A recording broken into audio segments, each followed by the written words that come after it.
Baik, kita mau belajar. Oh ya, saya kenalkan dulu, ada gembala dari Nabire, Pak Doni bersama istrinya berdua sudah dikenal. Dari Nabire, baik, kita mau belajar. Saya mengajak saudara untuk berpikir satu hal. Selama kita menjadi Kristen, selama kita menjadi anak-anak Bapa di surga, selama kita menjadi murid-murid Yesus, ini konsep penting dalam hidup kita. Sebetulnya antara kita dengan Bapa di surga dan Bapa di surga terhadap kita, siapa yang paling repoti siapa? Ditanya kok diam saja. Ini bahasa Indonesia loh, saudara, kok gak jawab? Ulangi lagi. Mungkin bahasa Indonesia kurang benar, saudara gak jawab. Saya tanya, selama kita menjadi orang Kristen, menjadi anak-anak Bapa di surga, selama kita mengaku diri murid Yesus, ya selama kapan saya nggak tahu, karena saya nggak tahu saudara kapan lahir Pak.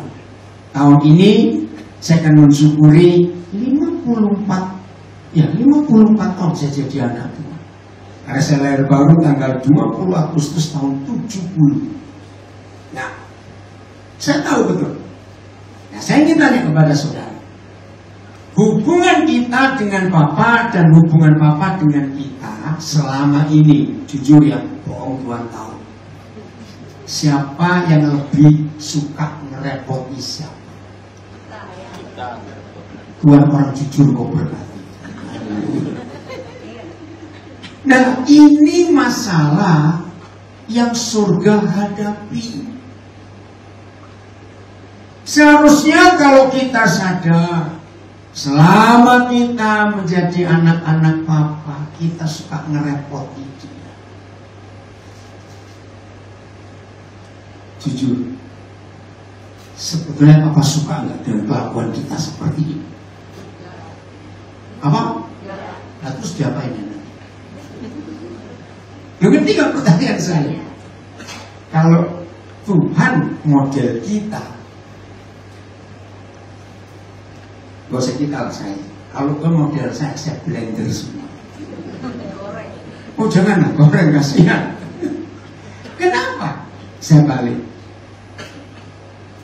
Siapa yang kenal ada papa mama kaya, anaknya sudah umur 25, ada yang 28, ada yang 31, ada yang 35. Selalu minta uang, minta ini, minta terus. Umurnya berapa? Ayo jujur. Walaupun saudara orang kaya, jujur, bangga gak punya anak yang model begitu? Saya tanya, apakah kalau saudara tidak memberi mereka berhak marah? Kenapa papa mama pelit? Jawab, tidak.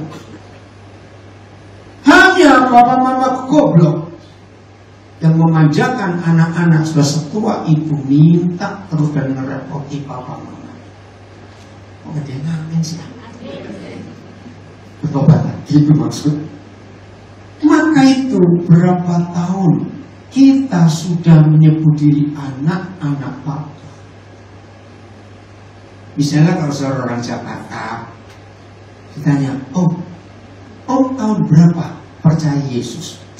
Lupa, pokoknya Monas belum jadi. Itu tahun berapa? Ngerti gak ilustrasi ini? Nah ini masalah dalam gereja. Ketika Bapak Gembala minta saya untuk hari ini hadir, saya tanya, apa tema yang harus Bapak sampaikan? Nah, Bapak Gembala bilang, ajak jemaat untuk punya tanggung jawab dalam hidup ini. Kita buka ayat yang pertama, Kisah Rasul 2 ayat 47. Jadi kalau ada yang gak suka khotbah saya, mari Pak Gembala, karena dia urus saya khotbah ini.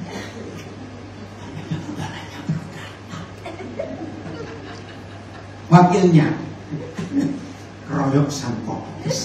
Kalau saudara tidak suka, mana ayatnya? Nah, sampai memuji Tuhan, terus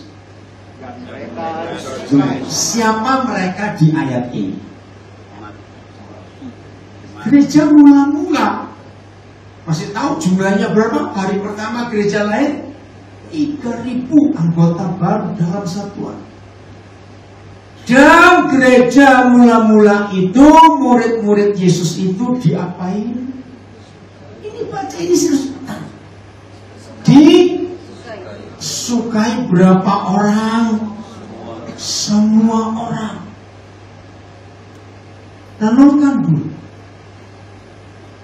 Apa yang muncul di benak kita kalau mendengar ada seseorang? Saya beri contoh begini.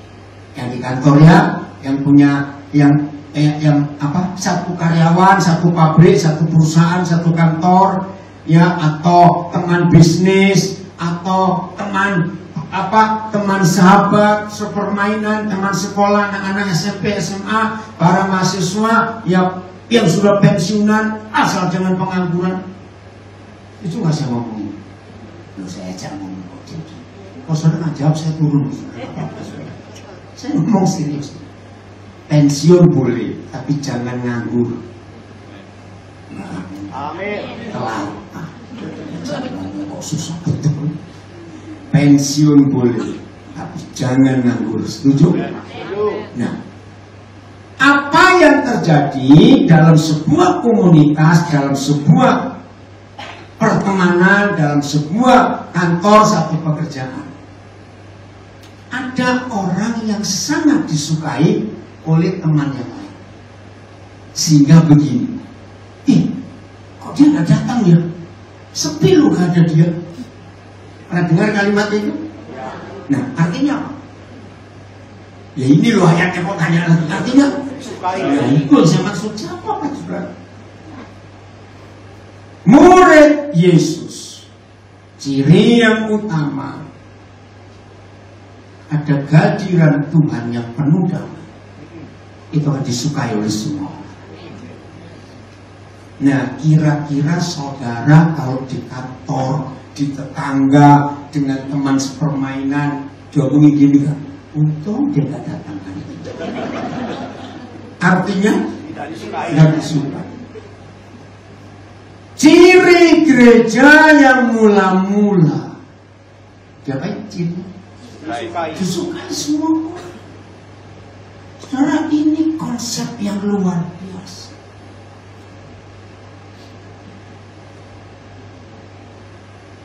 Ini sungguh-sungguh hebat Tuhan. Disukai semua orang. Kehadiran kita, karena ada hadirat Tuhan yang penuh kasih dan penuh damai itu, maka orang-orang suka.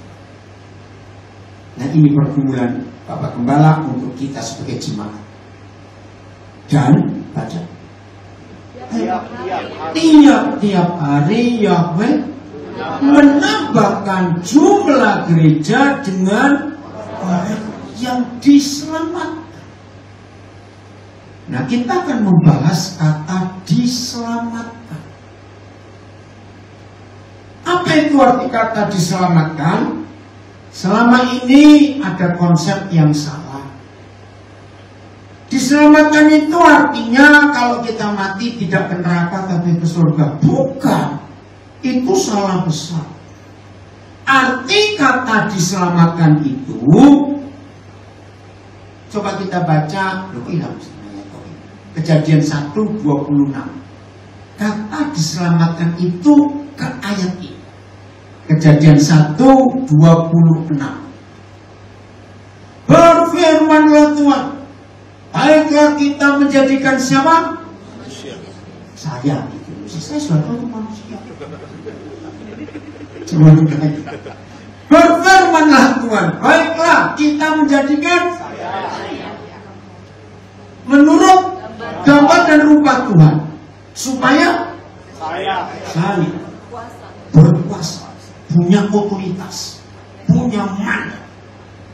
Ini luar biasa. Jadi ketika Yahweh Tuhan berfirman di ayat ini dan Musa dengar, lalu dia tulis.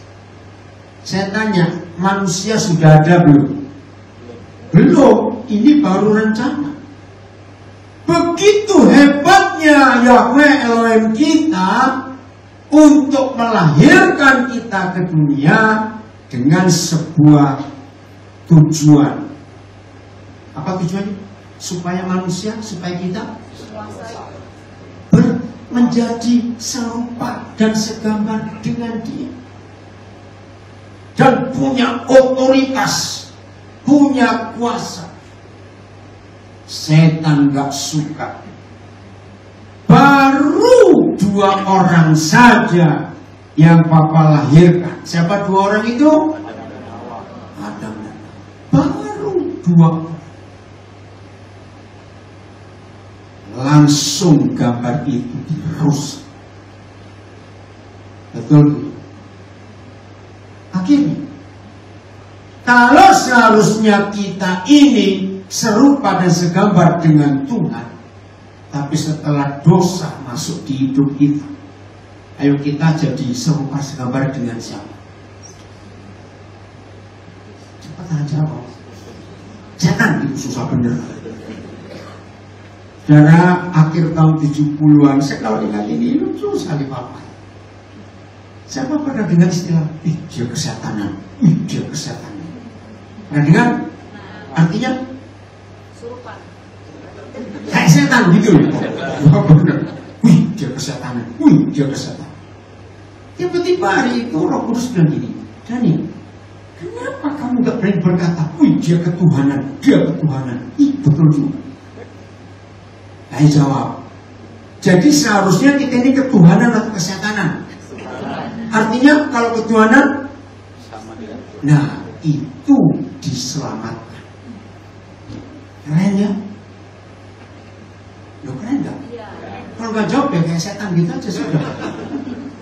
Maaf ya, ini yang baru kenal saya hari ini supaya tahu. Saya ini gak suka basa-basi, jaim, saya gak suka. Jadi ketika gereja mula-mula tiap-tiap hari surga menambahkan jumlah mereka dengan orang-orang yang ayo rek selamatkan ketuhanan gitu loh, selamatkan lagi. Coba kembalikan Kisah Rasul 2:47, salah ngomong apa sih? Mana Kisah Rasul 2:47? Loh, ya. Kenapa gereja yang hidup dan gereja yang benar itu pasti disukai semua orang? Karena ketuhanan. Kalau kesetanan gak yang suka dong. Ayo jujur dalam hati, jawab sendiri. Jujur ya, aku ini kesetan atau ketuhanan? Jawab coba.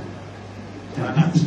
Gak usah ngomong, kalau bohong Tuhan tahu, dia aja dalam hati. Ngerti? Karena kita harusnya ketuhanan bukan kesetanan. Karena kita sudah diselamatkan. Jadi arti kata diselamatkan itu manusia bejat, jorok, najis, kotor, bajingan seperti kita dikembalikan posisi kita karena penebusan hidup Yesus yang mati buat kita, maka saudara dan saya kembali serupa dan segambar dengan Dia. Katakan amin. Nah, hari-hari ini, maaf, 90%, jangan marah, saya katakan 90% anggota gereja itu cuma simpatisan. Supaya saya buktikan, kalau saudara setuju ngomong betul kencang, supaya setan juga dengar. Tidak sedikit yang mengaku murid Yesus orang Kristen. Itu seperti orang kuliner. Apa itu kuliner? Nah, pura-pura aja. semua susah jawab. Apa itu kuliner? Cari restoran baru masa depan. Nah, 90% orang Kristen zaman sekarang, lu benar nggak ada gereja baru buka? Ayo nyoba yuk.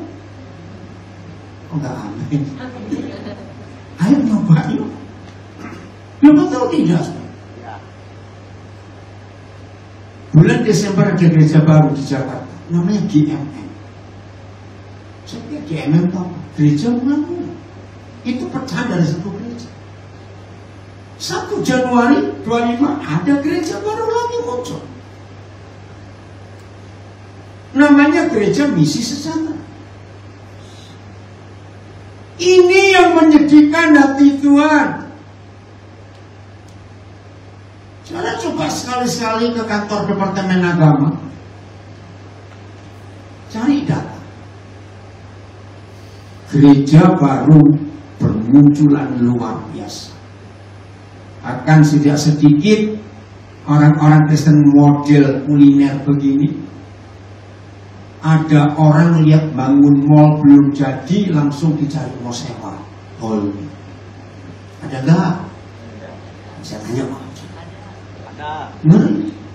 Hotel baru dibangun belum dibuka, gereja sudah berebut. Hari-hari ini pemilik mall senang kalau ada gereja yang nyewa. Kenapa yuk? Dapat tanah. Ramai mallnya, ngeri sih. Saya nggak tahu kalau gereja tidak bertobat, nanti waktu Yesus datang jadi apa? Hanya simpatisan, tapi tidak diselamatkan. Rajin ke gereja, rajin berdosa juga. Ada? Salah tanya kok ada. Ya betul tidak, saudara? Ayo kita berubah. Ini pergumulan gembala kita. Saudara dan saya sangat menyedihkan hati Tuhan kalau saudara punya konsep. Tuhan, jangan ganggu aktivitasku. Pokoknya minggu pagi aku sudah ke gereja. Ngerti kalimat ini? Apa artinya? Apa artinya? Saudara, ternyata saya pernah buat penelitian. Tidak sedikit orang-orang Kristen milih kebaktian yang pertama dan yang paling penting. Saya selidiki itu karena apa? Jawabannya begini. Yang penting sudah nongol lapor wajah ke Tuhan. Aku datang loh Tuhan. Maka sisanya dari siang sampai malam, jangan ganggu aku sudah nongol tadi.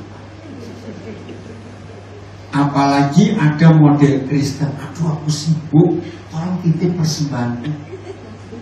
Kurang ajar. Dikira saudara aman, kalau sudah titip persembahan terus nggak cari Tuhan. Enggak semua bodoh. Nggak ngerti, nggak usah tahu.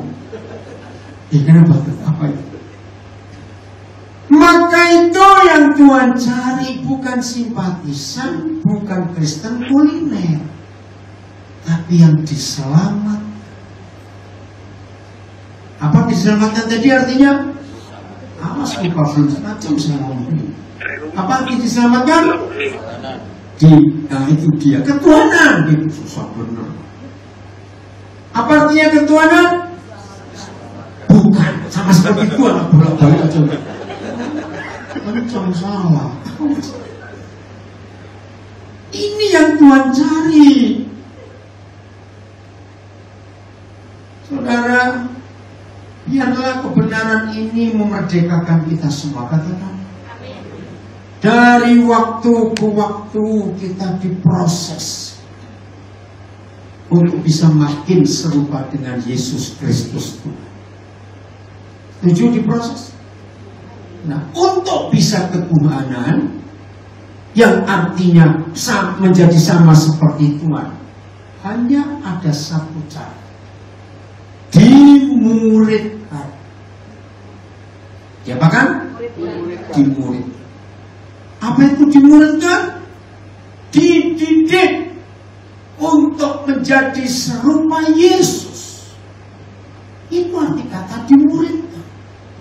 Di dalam jemaat harus ada pemuridan. Bukan cuma belajar ngisi-ngisi soal Alkitab. Tidak. Dimuridkan itu artinya diproses. Mendengar kata diproses enak? Tidak. Nah, apa? Tidak. Nah, maka itu banyak yang simpatisan. Pokoknya aku hadir. Nggak mau dimuridkan, tidak mau diproses. Ini menyedihkan hati Tuhan. Jadi saudara, kalau hanya seminggu sekali kita hadir, nggak akan cukup karakter kita dibentuk dan diubah. Setuju? Coba kita lihat 1 Petrus 1 ayat yang kelima mulai. Ini bentuk proses. 1 Petrus 1 ayat kelima. Yaitu siapa? Saya. Nah, itu baru betul kok kamu lagi. Kalau saudara baca kamu selalu orang lain, terus saudara gak pernah mikir diri sendiri. Yaitu siapa? Saya. Yang dipelihara dalam kekuatan Tuhan karena iman saya. Sementara saya menantikan ketuhanan, keselamatan. Dikira saya dibutuhkan dulu. Sambung lagi. Mari Bang, kok susah ngajarin orang. Yaitu siapa? Saya. Yang dipelihara dalam kekuatan Tuhan karena iman saya. Sementara saya menantikan untuk jadi ketuhanan. Nah, ada kata menantikan, itu artinya apa? Proses. Oh, susah bener. Betul nggak? Nunggu, menantikan dan nunggu, bukan? Iya, betul tidak? Proses. Ini yang Tuhan cari. Saya ulang. Yaitu siapa? Saya. Yang dipelihara dalam kekuatan Tuhan karena iman saya. Sementara saya diproses untuk menjadi ketuhanan yang telah tersedia untuk dinyatakan kapan? Pada akhir zaman. Saudara, ini kan konsep luar biasa. Tadi dalam perjalanan dari rumah anak kami yang di Central Park, ya, di mobil sama anak kami Niko, saya dengar berita.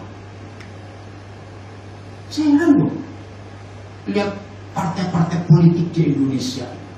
Ya harusnya cukuplah kayak Amerika, Republik Demokrat itu jangan banyak-banyak pusing.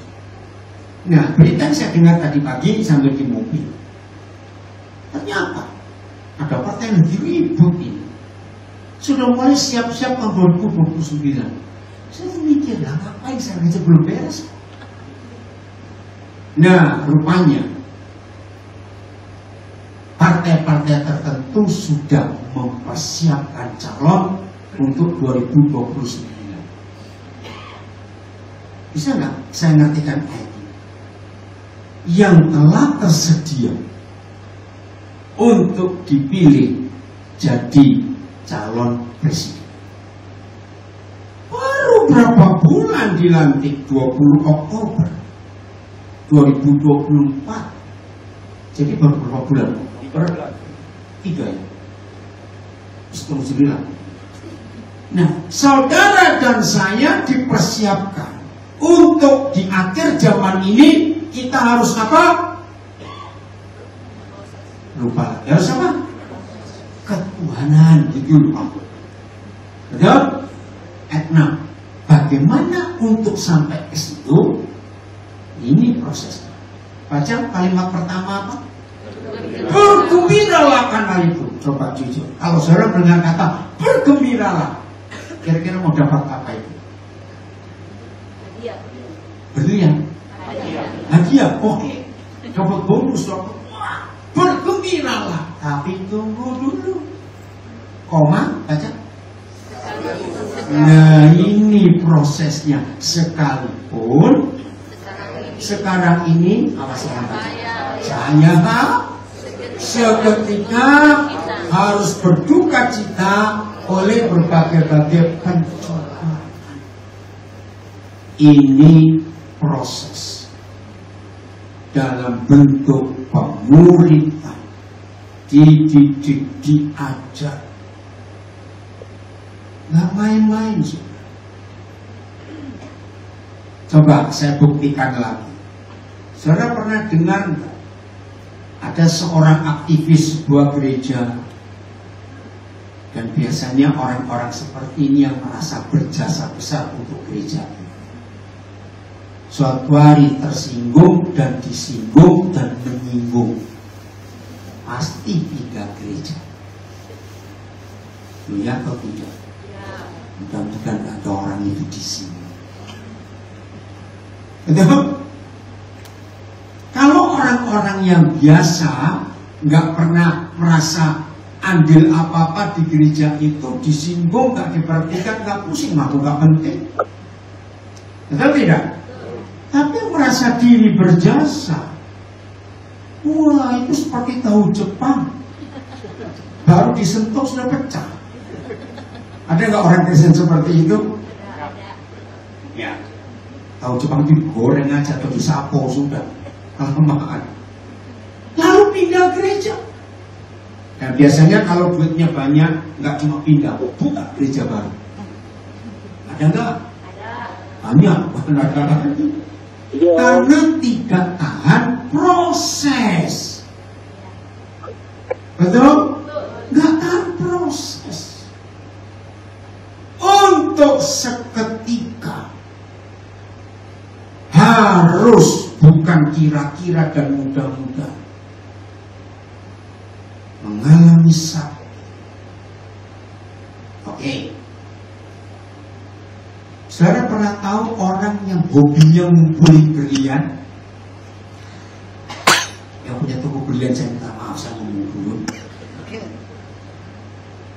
Ada nggak berlian yang nggak diproses harganya mahal? Jawaban nah.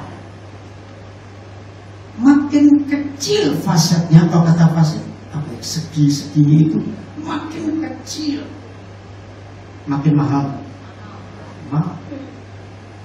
Nah, untuk membuat berlian dengan faset yang makin banyak, makin rumit. Prosesnya mudah atau susah? Kira-kira kalau berliannya model kita diproses gitu, kira-kira bagaimana? Bisa teriak-teriak nyanyi bahasa India apa? Nanti ilustrasi ini sakitnya luar biasa. Ini dia E7. Nah, keren bukan? Apa kalimat pertama?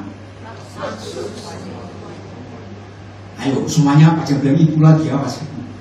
Maksud proses yang tidak enak itu ialah untuk membuktikan kemurnian imanku, iman saya yang jauh lebih tinggi nilainya daripada emas yang fana. Ini luar biasa. Coba jawab. Memproses emas yang diambil dari tanah untuk menjadi emas murni perlu pakai sikat gigi? Loh, ditanya. Enggak dong, punya gigi loh, ngapain emas? Nggak bisa sikat gigi dibuat murnikan emas. Api. Pakai apa? Api. Api. Ini loh firman itu, yang diuji kemurniannya dengan api.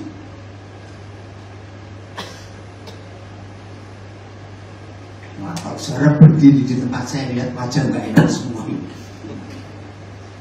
Prosesnya itu pakai api. Oke. Lihat saudara, saya wajah saudara nggak enak. Ini motor selesai. Coba motor selesai. Nggak enak begitu. Serius saya salah terus. Proses ini tidak perlu orang jauh. Setuju? Karena saudara dan saya nggak bisa disikat dengan jarak 3 meter. Itu sikatnya seberapa panjang nih? Nanti ilustrasinya. Jadi siapa yang Tuhan pakai? Yang dekat. Siapa yang dekat? Yang serumah susah.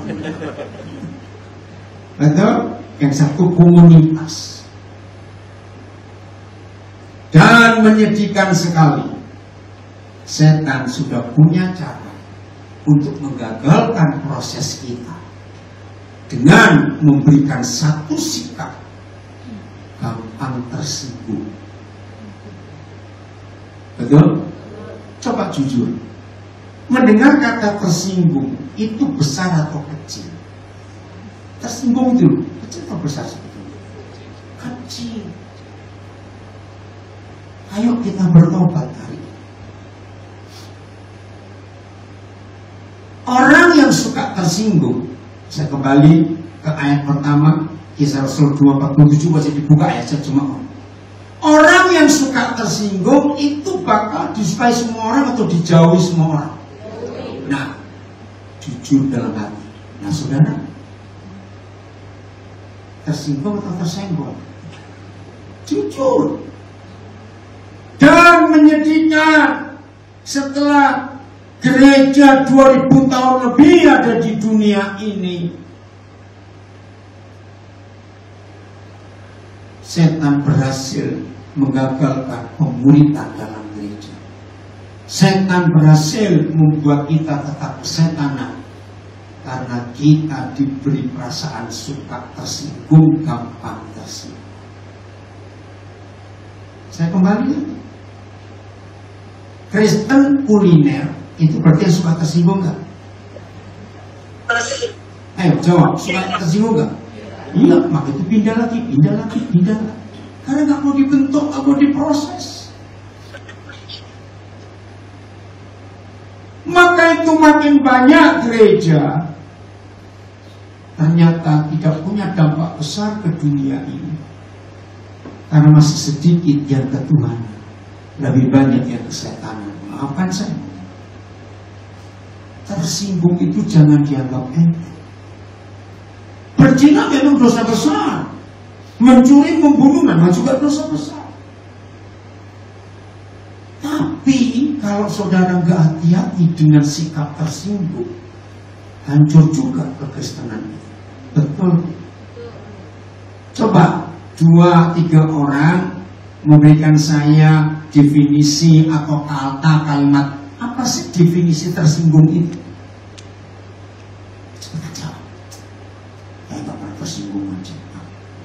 Apa itu definisi tersinggung? Apa? Suka marah. Kalau tinggi. Definisi tersinggung, orang itu betul sombong, tapi definisi tersinggung, orang itu belum tahu nilai hidup. Setuju? Saya contoh begini. Satu hari ada di antara saudara pegang uang 100 ribuan, 5 lembar. Mau bayar sesuatu, enggak pegang kuat, satu diterbangkan angin, tiba-tiba nempel di kotoran anjing di pinggir jalan. Ambil enggak? Enggak ambil, sombong kamu gitu aja. Ngerti? Apakah nilai uang 100 ribu ini turun dari 75 ribu gara-gara nempel ke kotoran anjing? Betul? Jadi uang itu tersinggung nggak walaupun diletakkan di atas kotoran anjing? Tidak, karena dia tahu nilainya. Gitu susah. Saudara punya barang yang bernilai, tiba-tiba kena kotoran atau kena api, nilainya nggak berubah. Maka itu orang yang suka tersinggung, dia lupa nilainya. Nilai kita siapa? Sarga Yesus, amin. Maka itu kalau ada orang nyinggung, senyum saja. Nah, saya punya ilustrasi sudah lama saya selalu pakai. Siapa pernah ngalami atau teman saudara suatu hari lagi nunggu sesuatu, nunggu seseorang di pinggir jalan, yang ditunggu belum datang, bapak ada orang lewat di depan saudara, nggak kenal anjing lu, marah nggak? Bisa jawab marah tidak? Salah, bukan anjing kok marah. Loh, kok nggak amin? Sekarang balik, anjing asli kita katai anjing lu, apa reaksinya? Enggak, kok bongkong, nggak ngerti. Loh, ngerti gak ilustrasi ini? Yang anjing bener aja nggak tersinggung, kenapa bukan anjing tersinggung, goblok? Loh, betul atau tidak? Karena dia lupa kalau dia itu orang. Loh, ya atau tidak saja? Kalau dia sadar aku orang, begitu ada orang anjing lu, harusnya tanya yang mana. Setuju? Nah, itu ruginya orang suka tersinggung. Itu yang menyebabkan proses Tuhan untuk kita ketuhanan gak selesai-selesai. Di proses pindah gereja, cari kelompok baru. Kapan kita dewasa? Kapan kita menjadi sama seperti Yesus? Jadi kalau posisi saudara dan saya, nilai kita di hadapan Bapa di surga adalah emas murni. Hari Jumat malam kemarin kami ada pelayanan di BSD. Nah, bicara soal emas juga. Ternyata setelah itu yang diskusi banyak juga dalam sosial media saya. Saya bilang semua emas yang umum ya, warnanya kuning bukan? Tapi nggak semua yang kuning itu emas. Betul tidak? Nah, makanya kalau Tuhan ingin kita kembali serupa segambar dengan Dia yang adalah ketuhanan, KW-nya, palsunya itu kesetanan. Hari ini kita harus belajar. Kok cepat kok? Ya, saya tinggal 1 menit, 1 menit 42 detik. Udah, aku dia. Oke, saya lanjutkan dulu. Ya, karena ada bagian kedua. Apa tujuan ujian itu? Baca. Sehingga siapa? Saya. Baca. Memperoleh satu apa? Puji-pujian. 2 apa? Kemuliaan. 3 apa? Kehormatan. Kapan? Pada hari Yesus Kristus menyatakan diri. Ini yang Tuhan cari. Pada akhirnya nanti semua kita akan memperoleh puji-pujian, kemuliaan, kehormatan dari Bapa di surga. Nah, setelah kita tahu hal ini, di proses itu menyenangkan, indah gak hasilnya? Betul? Sungguh? Siap? Tunggu sebentar, jangan dimaki-maki orang. Gak amin. Akan dituduh orang, difitnah orang, disalahkan orang. Saya punya prinsip yang Roh Kudus ajar. Orang boleh ngomong apa saja tentang kita. Setuju? Ada dua cara kita meneliti. Kalau yang mereka katakan tentang kita itu gak benar karena kita tidak melakukan, anggaplah orang itu sedang sakit gigi. Kenapa saya bilang pakai ilustrasi sakit gigi? Orang sakit gigi omongnya gak jelas. Yang kedua, kalau yang diomongkan itu betul, harusnya kita berterima kasih pada Dia. Kenapa? Karena kita diingatkan. Itu saja cara kita menghadapi semua orang ngomong. Kira-kira kalau prinsip ini kita pakai dalam hidup, ada yang suka tersinggung enggak? Ayo hari ini kita berubah. Saya beri ilustrasi yang terakhir. Siapa pernah punya pengalaman di salah satu jari tangannya itu ada luka kecil, tetapi kita nggak tahu karena nggak rasa. Tapi ketika diajak makan bakso meres jeruk, apa? Perih. Nah, saya tanya, pernah nggak ketemu ada orang suruh berhenti? Kenapa mana cepetan? Oke, dengerin dulu. Sebelah naik cepetan aja. Dengar ya. Ada nggak saudara ketemu orang maki-maki jeruknya, jeruk kurang ngajar kamu, terus kue banting diinjak-injak jeruknya? Pernah ketemu orang seperti itu? Orang gila juga kayak begitu. Iya atau tidak? Nah, seharusnya dengan jeruknya kita bilang apa? Nah, pintar semua gini loh ya. Suka jangan on lagi. Terus itu. Maka harusnya kita berterima kasih jeruk, terima kasih kamu memberitahu aku ada luka di sini. Saya balik. Kalau di jari saudara nggak ada luka, meres jeruk 1 kilo perih nggak? Ya cuma pegel aja. Ngapain jeruk meres 1 kilo? Lo ngerti nggak ilustrasi ini? Jadi orang yang suka tersinggung setelah dengar ilustrasi ini, yang salah yang tersinggung atau yang nyinggung?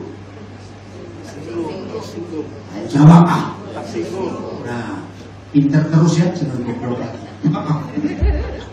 Maka itu kalau saudara masih suka tersinggung, berarti di hati saudara masih ada luka. Harusnya berterima kasih. Oke, jeruknya bisa di sampingmu itu. Amin. Jeruknya bisa tetangga kita, bisa teman kita. Maka terpujilah Tuhan. Kalau sekarang mau dimuridkan, nggak cuma aktif rajin ke gereja, tapi saling jadi berkat untuk satu. Itu kerinduan Tuhan buat kita semuanya. Mau berubah?